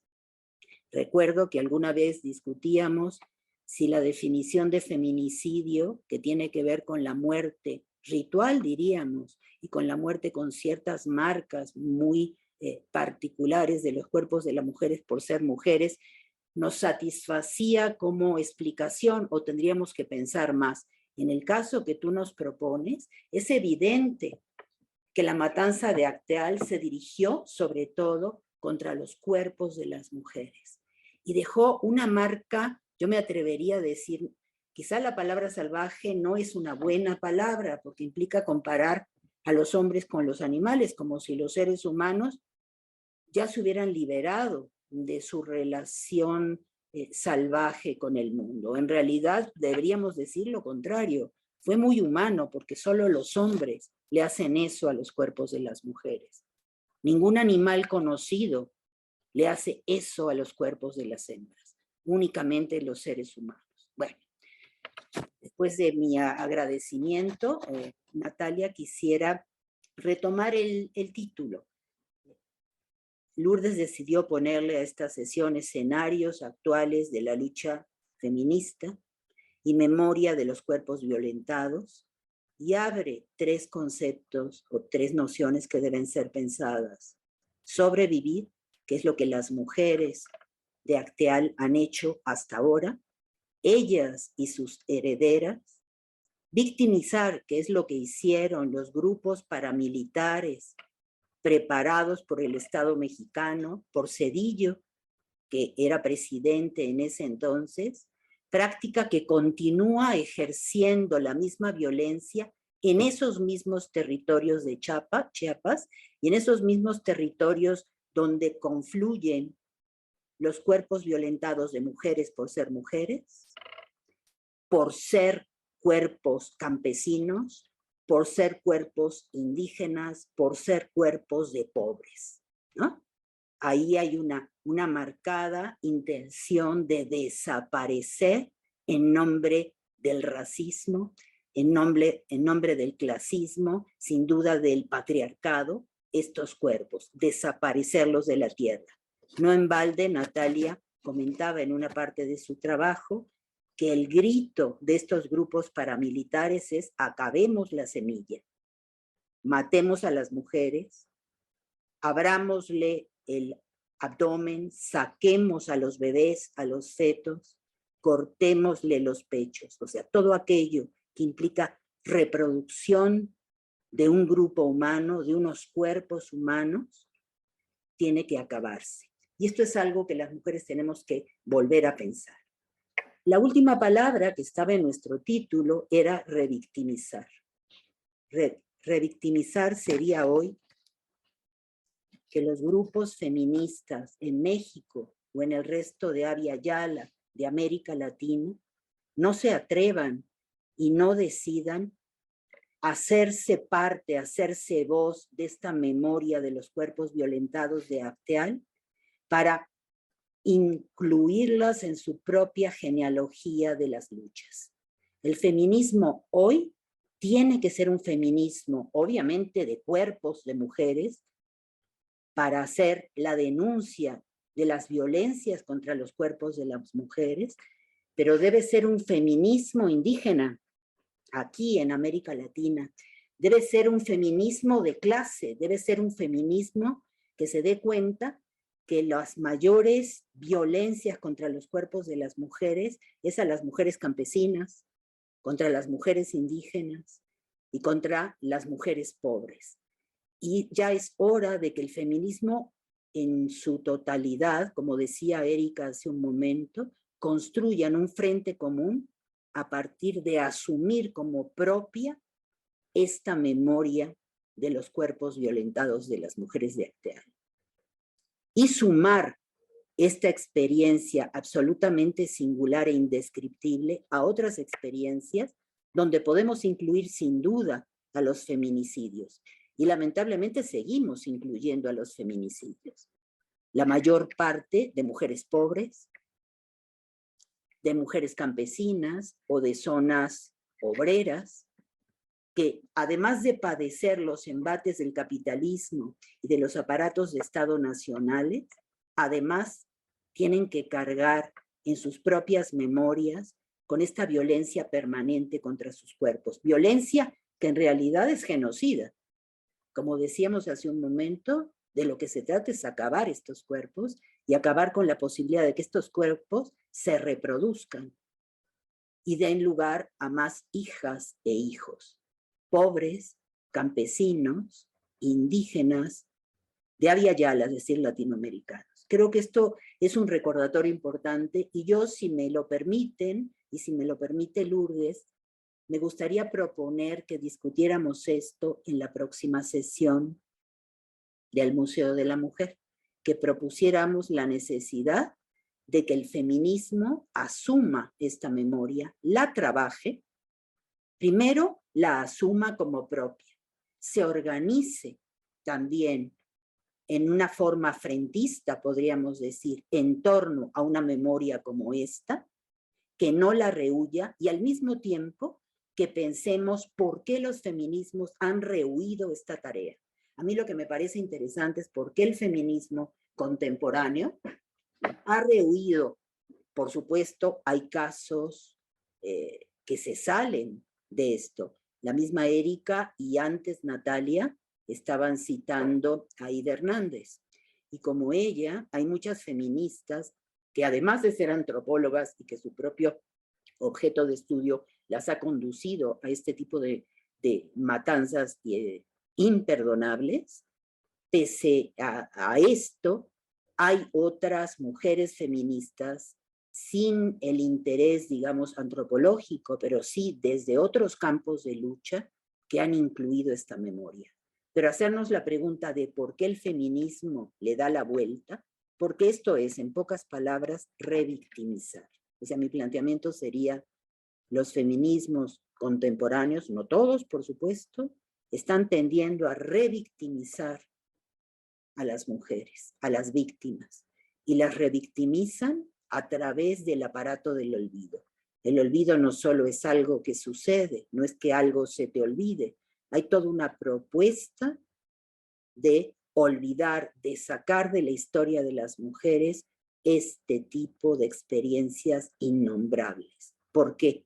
¿A qué responden estos feminicidios que dejan fuera estos relatos y este ejercicio de la memoria? Y sobre todo, que no contribuyen a apoyar, a acompañar a estos grupos de mujeres, de Acteal, por ejemplo, a las abejas, ¿no? Para junto con ellas promover el trabajo de duelo, es decir, la reelaboración del dolor, la reelaboración tanto individual, a nivel individual, para evitar que ese trauma te paralice, como el trabajo de duelo de carácter colectivo, que insisto, solo puede ser político y puede ser feminista, es decir, ese trabajo tiene que ser feminista, a la vez que político, y hablarnos de política en general, con lo cual el feminismo, aceptando este trabajo de reelaboración del dolor de las abejas, pueda desde ahí elaborar una propuesta y un llamado a otros grupos, a otros frentes que están igualmente en contra de estas formas atroces en que el Estado Nacional domina nuestros cuerpos, domina nuestras mentes, domina nuestros corazones, y desde ahí promover frentes comunes. Quizá no un frente, pero sí una serie de tareas que tenemos que realizar juntos. La idea de que tenemos que unificarnos las mujeres con otros grupos en lucha empiezan por no negar momentos como la matanza de Arteal, es decir, no contribuir al olvido como una máquina que nos constituye como feministas. Y eso me parece terrible, sí, me parece terrible que el feminismo se constituya en el olvido de otras mujeres. Curiosamente, los feminismos contemporáneos, aquí en México, prefieren aunarse, asociarse con la idea, con la memoria de mujeres europeas que en el terreno de las artes, la ciencia, la poesía, el pensamiento, sin más, han contribuido a la historia de las mujeres. Prefieren asociarse con esa genealogía y rechazan la genealogía campesina, indígena, pensada y escrita en otras lenguas. Entonces me parece fundamental que hagamos un llamado que se aúne a la denuncia y por supuesto a la exigencia política de justicia social. Creo que eso es lo que el feminismo tiene que hacer y creo que es un llamado importante. No solo sería a partir de la memoria de los cuerpos violentados en la matanza de Arteal, sino de una larga serie, lamentablemente, de situaciones, de acontecimientos, de experiencias donde los cuerpos de las mujeres, por ser mujeres, fueron violentados, fueron asesinadas. Además, creo que esto es un recuerdo. Con respecto al carácter, yo no sé si llamarle ejemplar, pero sí singular de Arteal, recordemos lo siguiente. Como ya lo dijo Natalia, y creo que lo repitió Armando, fue el 22 de diciembre de 1997. Esa matanza tuvo lugar durante 7 horas. Un grupo de paramilitares entró a una iglesia protestante, a una iglesia anglicana, donde se encontraban 45 indígenas tzotziles pidiendo por la paz. De esas 45 personas, indígenas, campesinos, había 21 mujeres. De esas 21 mujeres que fueron la mayoría asesinadas, 4 estaban embarazadas. La hazaña demostrada por los grupos paramilitares fue contra esos 4 cuerpos de mujeres embarazadas. Los niños que utilizaron como pelota y se estuvieron pasando unos a los otros hasta destrozar esos cuerpos, fueron de esas 4 mujeres embarazadas. Y si le sumamos a esto, como parte de las víctimas, 15 niñas y niños. El resto son hombres. Son únicamente 9 hombres. Y además eran 9 hombres que estaban ahí, de alguna manera acompañando a las mujeres porque eran sus padres y sus abuelos. Los maridos no estaban ahí. Las que estaban eran las mujeres. Creo que esa marca del cuerpo femenino, de la negación, del acabamiento del cuerpo femenino, porque el cuerpo femenino produce vida, es decisiva. Me parece que eso vuelve ejemplar el caso de Arteal y de la matanza de Arteal, de lo cual no se ha dicho nada. Si ustedes tienen el trabajo de ir a ver todo lo que se ha escrito sobre Arteal, tanto la historia oficial, que lo niega, que explica que fueron rencillas, digamos, religiosas entre los indígenas de esa zona, esa explicación, esa historia oficial que negó lo que ahí pasó, tiene mucho en común con otras historias que se han contado desde otros lugares del discurso, desde otras posturas izquierdistas, por ejemplo, que en ningún caso señalaron este ensañamiento contra el cuerpo de mujeres. Hablan en general de los 45 tzotziles, como luego se va a hablar de los 43 de Ayotzinapa. Ahí sí eran todos hombres. Pero cuando hay mujeres y cuando la hazaña va contra el cuerpo de las mujeres por ser mujeres, nadie dice nada. Es hora de que los feminismos acerquen esta memoria y construyan una memoria y una historia justiciera distinta, indicando por qué y cómo, aunque sea espantoso recordar eso que hicieron, ¿sí? Hay que recordar por qué contra las mujeres por el hecho de ser mujeres. No es cualquier matanza. El mundo conoce miles de matanzas, millones de matanzas, pero hay algo en las matanzas de estos cuerpos de mujer que no debemos de dejar pasar. Igual que se hizo en su momento en Ciudad Juárez. Y Meritxell lo recordará muy bien. Es decir, en el caso de los feminicidios de Ciudad Juárez, un grupo interesante de mujeres destacó este carácter especialmente bestial, salvaje, ensañado, con muestras de encono y de salvajismo contra el cuerpo de las mujeres. El carácter incluso ritual y ceremonial que deja marcas en esos cuerpos de las mujeres atormentadas y además violadas.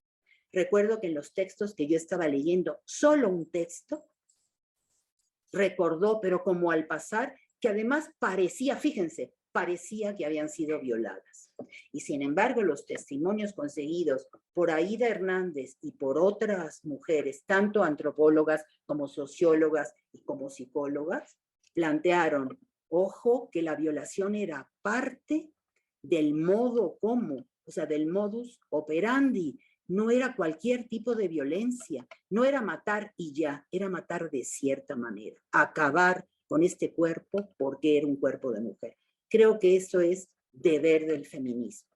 Hay un deber político entonces de crear frentes, acercando el tema de la memoria de los cuerpos masacrados en Acteal, el 22 de diciembre, pero creo que también hay otras cosas por hacer. Entonces me parecería interesante que nos juntáramos nuevamente a hacer casi un enlistado de tareas que tienen que hacer las feministas y cómo no pueden dejar de hacerlo, porque si dejan de hacerlo están revictimizando a estas mujeres. Igual que lo han hecho cuando se han olvidado de las víctimas que alguna vez han apoyado y que después de que ya no les sirviera a sus propios intereses y a sus propias agendas, han dejado en el olvido. Primero las utilizaron de una manera publicitaria para luego lavarse las manos de esto. Y es algo que también tenemos que recordar porque esta historia de las mujeres nos compete y tenemos que ser nosotras las que hagamos esta historia. Y ya por último, para dejar que podamos charlar, quisiera incluir un elemento que no fue incluido en las participaciones de mis compañeras y de mi compañero, Armando. Se hizo hincapié en el aspecto de reclamo de justicia social al Estado y a otros grupos sociales, porque otros grupos sociales se callaron frente a la matanza de Acteal. Entonces el llamado es al Estado por justicia dentro del espacio del Estado Nacional y de las prácticas jurídicas, pero hay un llamado también a una justicia social más allá, no en contra, más allá del Estado y que implica también la historia de la propia nación, es decir, la historia de México y la historia de América Latina en todo esto. Entonces, tenemos que denunciar y eso sin duda tiene un aspecto jurídico, tiene un aspecto esencialmente político, tiene un aspecto ético, pero yo hago un llamado a que pensemos con cuidado también que no se puede sobrevivir, que estas mujeres que sobrevivieron, que sus hijas que también han sobrevivido para contar, para testimoniar, requieren otro tipo de práctica. Y voy a llamarla muy malamente esa práctica. Necesitan la práctica artística, necesitan la práctica de invención, la práctica que cree espacios colectivos a través de la danza, del canto, de la música, quizá incluso del ritual y de la ceremonia, porque necesitamos estar juntas de esa manera, no para sanar el cuerpo individual, sino el cuerpo colectivo. En ese caso no hablaríamos quizá de sanación, porque el trauma que sufrieron no es una enfermedad, no es un parásito que tengamos que acabar, como en el caso de la pandemia, ¿no es cierto? Estamos hablando de un cuerpo organizado durante mucho tiempo por el Estado para acabar con una etnia, para acabar con los tzotzíles, ¿sí? Y para acabar con una guerra que ahí se había esparcido en Chiapas y que ellos le estaban fomentando, sin duda. O sea, el ejército y los grupos paramilitares y finalmente el Estado estaban creando esa guerra. No el EZ, el Estado mexicano. Entonces, ¿cómo reelaborar ese daño, ese duelo y ese dolor a nivel colectivo? Pues siguiendo lo que los grupos indígenas y campesinos de nuestro país y de toda América Latina han hecho desde siglos, siguen haciendo y siguen innovando y construyendo los futuros posibles desde ahí. La danza, el canto, el placer juntos. Un placer que además implica que en momentos se representen situaciones de dolor extremo y de tortura, pero es la manera como conocemos los seres humanos de aquí, de estas latitudes, para aunarnos al dolor de los otros. Cuando se habla de empatía, es una palabra que se utiliza mucho, pero ¿qué queremos decir con empatía? O más bien, ¿cómo? O sea, ahí la palabra clave es ¿cómo?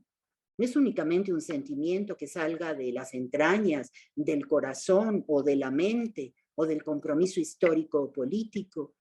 La empatía también tiene lugar como ceremonial permanente. Comentaba Armando hace un rato que se había enterado que todos los meses, el día 22, se vuelve a conmemorar.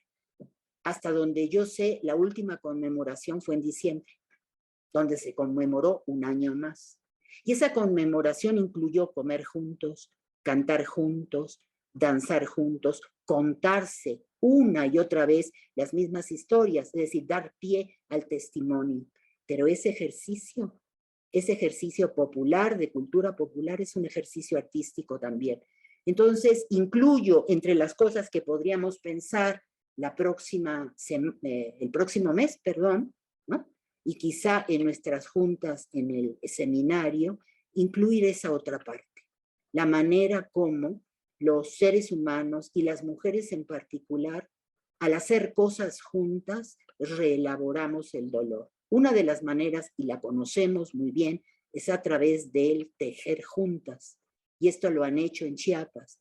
Entonces, yo sugeriría que incluyéramos, junto con el testimonio oral, que los libros además reescriben y nos permiten acercarnos a ello, lo que los tejidos que hicieron las mujeres chiapanecas han ido contribuyendo a contar su propia historia y su propia memoria justiciera. No está en la palabra, no está en los libros, está en la manera de proceder juntas a tejer. Y eso es algo que tenemos que destacar, porque al estar tejiendo juntas, de una manera colectiva, al hacer juntas una propuesta de reelaboración del dolor individual, no solo el cuerpo individual trabaja para refortalecerse, sino el cuerpo colectivo de las mujeres, que hacen lo que las mujeres saben hacer muy bien juntas, que es tejer historias, pero con los dedos, con las manos, con su cuerpo todo, de manera táctil. No podemos enfrentarnos al trauma y al shock que todo trauma acarrea únicamente escuchando o leyendo. Necesitamos el cuerpo todo. Y creo que estos mismos grupos indígenas de esa zona nos están enseñando desde hace más de 20 años a cómo hacerlo. Y lo hacen conmemorando. es decir, lo hacen en la fiesta. Y tenemos que destacar que la fiesta es mucho más de lo que habíamos supuesto. No es para divertirte, para pasar el rato. Esta es la manera como las ciudades, el capitalismo contemporáneo, la modernidad ha recluido a los festejos, o como festejo oficial, o como festejo para emborracharte, o endrogarte y pasarla bien, o tener relaciones sexuales enloquecidas. Creo que la fiesta es otra cosa y las mujeres en esa zona de México han contribuido a enseñarnos qué es. Y aquí me quedo. Gracias. Gracias, Ana María. Pues sí, muchas cosas que añades a esto que tenemos que pensar y que proponemos pensar aquí en el Museo de la Mujer. Quería ver si alguien de aquí de la sala del Zoom quiere tomar la palabra o leo las preguntas que tenemos en las redes. ¿Alguien de ustedes quiere tomar la palabra? Natalia, muchas gracias por el trabajo, porque además esta es una de las cosas que quería acotar, ¿no? Cuando trabajamos con este tipo de temas es una situación recurrente y también se ha analizado, por ejemplo, desde la psicología, la transferencia y la contratransferencia que se da en este tipo de dinámicas, ¿no? Las mujeres que trabajan con desapariciones, las que trabajan con feminicidio, las que trabajan con violencia sexual, atraviesan por un dolor, por una desesperación, este sentido de desesperanza que deja trabajar con tantos y tantos casos tan desoladores, porque yo creo que esa es la palabra para describirlos, ¿no? Son desoladores.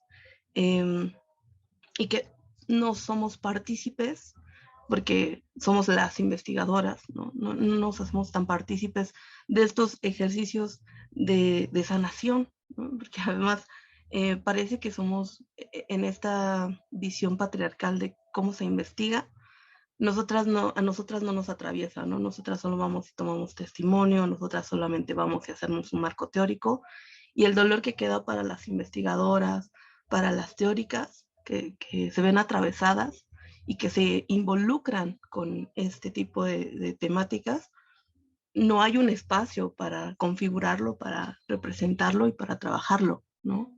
A nosotras se nos deja fuera de la fiesta, a nosotras se nos deja fuera del ejercicio del tejido, y no es no pienso que sea algo premeditado, ¿no? Sino que es una visión de que la investigadora está fuera de esa dinámica, de la propia dinámica del dolor. Entonces creo que eso también sería importante analizarlo, ¿no? ¿Qué tienen que hacer las investigadoras cuando también nos vemos atravesadas? Pero no es nuestro dolor, es un dolor diferente, porque a nosotras no nos ocurre, y sí, porque son nuestras hermanas, ¿no? Porque sus cuerpos son los nuestros, porque sus condiciones de alguna u otra manera también están atravesadas por las nuestras. Entonces creo que esa es una cosa muy interesante de analizar. Y la otra, esta dicotomía, esta paradoja del espacio académico, ¿no? Y que es una pregunta que yo no podría responder, y creo que más bien es una pregunta para pensar, ¿no? ¿Cómo el espacio académico puede jugar un doble juego, ¿no? Al mismo tiempo de que olvida sistemáticamente y deliberadamente un montón de cuestiones sociales, de problemas, que acalla voces, cuando las retoma, hace una apropiación, un extractivismo epistémico, un extractivismo cultural, ¿no? Y que en este juego de hace una o hace la otra, quienes, por ejemplo, como tú, quieren retomar este tipo de historias desde un lugar diferente, desde nombrarlas, no para apropiarse, sino para reconocerlas, no para capitalizarlo, sino para tratar de abonar a la memoria colectiva, es bien difícil, ¿no? Encontrar el punto en donde no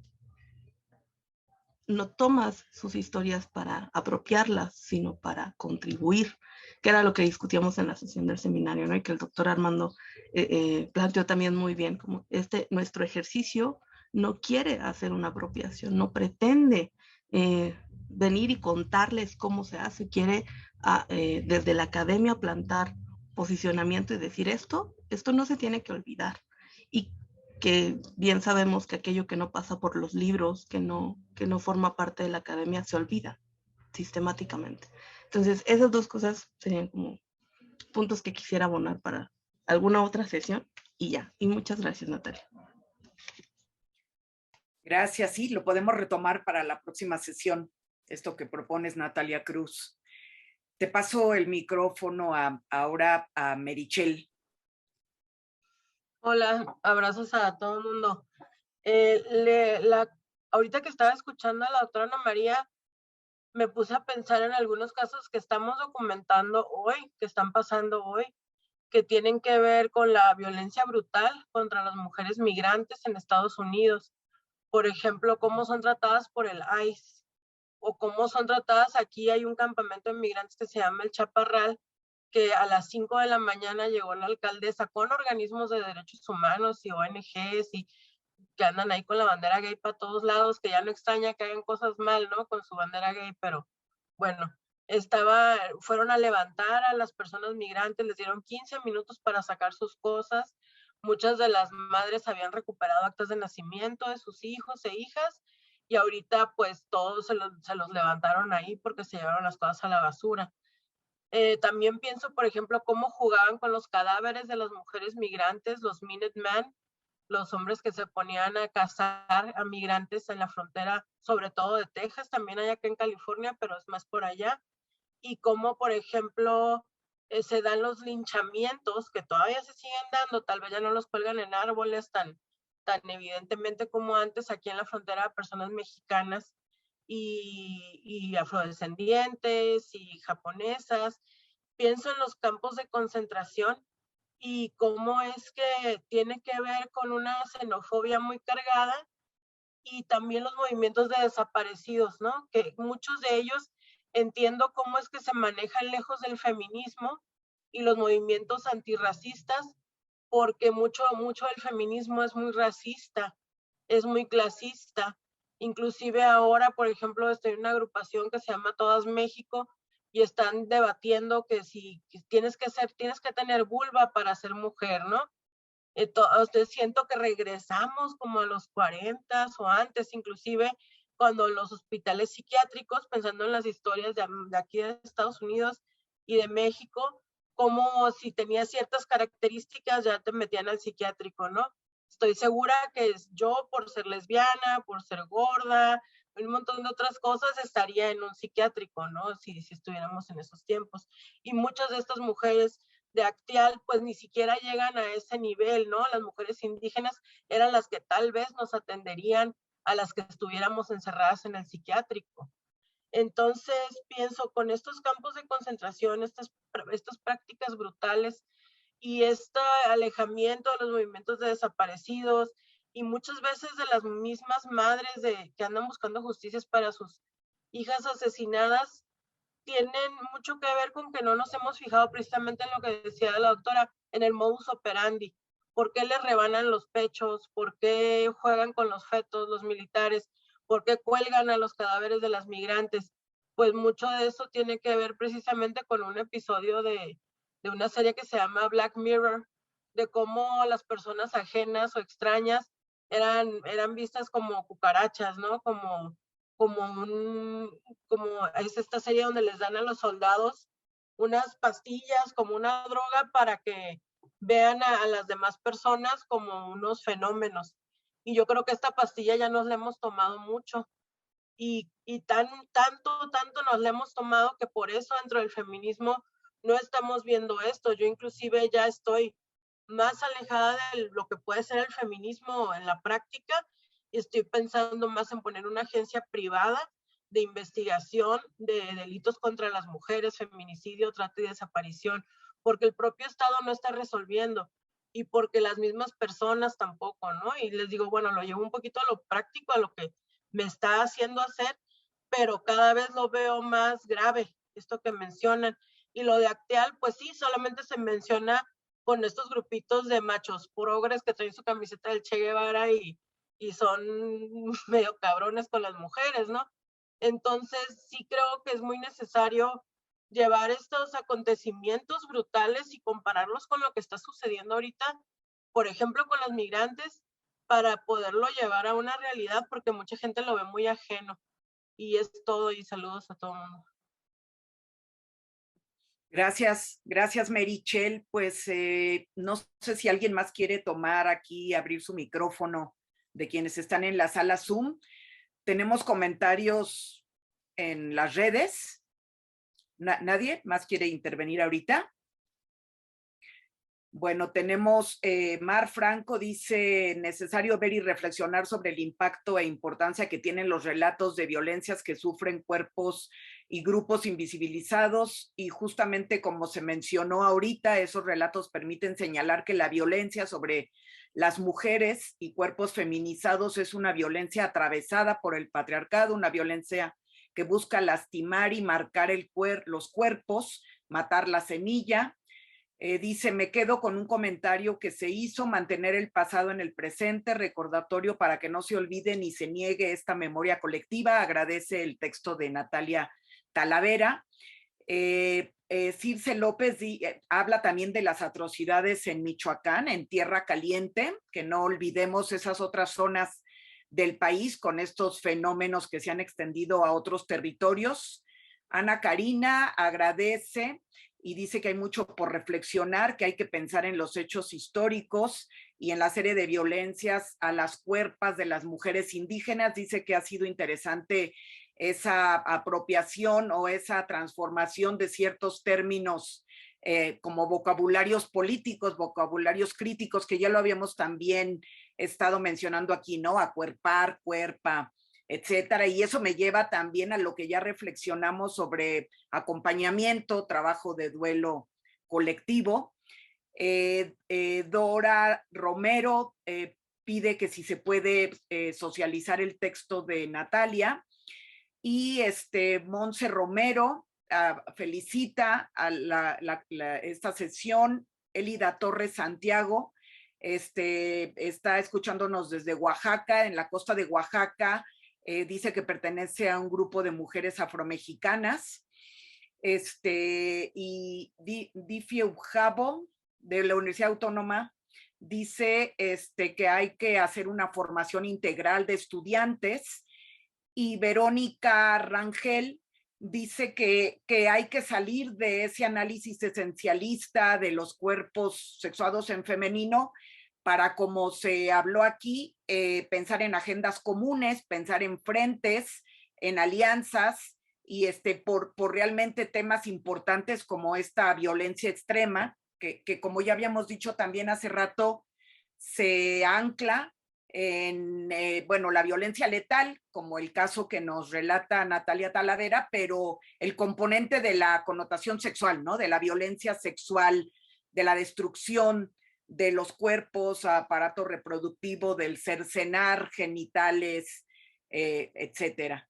Entonces, pues te paso la palabra a Ana María o a Erika si quieren cerrar y como abrir lo que vamos a discutir la próxima sesión. Sí, insistir que el título que habíamos propuesto, Escenarios de la lucha feminista y memoria de los cuerpos violentados, conviene que extendamos una siguiente sesión para abordar, por una parte, según creo que se planteó, la cuestión de politizar nuestra visión de la memoria colectiva, no solo de la memoria individual y del testimonio. O sea, necesitamos recursos para politizar, pero sobre todo cómo hacer políticamente, cómo organizarnos para poder politizar estas memorias, y no solo para sacarle jugo comercial a la memoria, como comentaba Merichel, medio en broma. Los que son muy progresistas se ponen camisetas que dicen no olvidar a los 43, y ellos son los primeros que los están olvidando a través de ese hecho de ponerse camisetas y comercializar lo que no debería ser comercializado, ¿no es cierto? Y lo mismo sucedió con el caso de la matanza de Arteal. Entonces, aprender cómo juntas en una sesión del museo a politizar por una parte.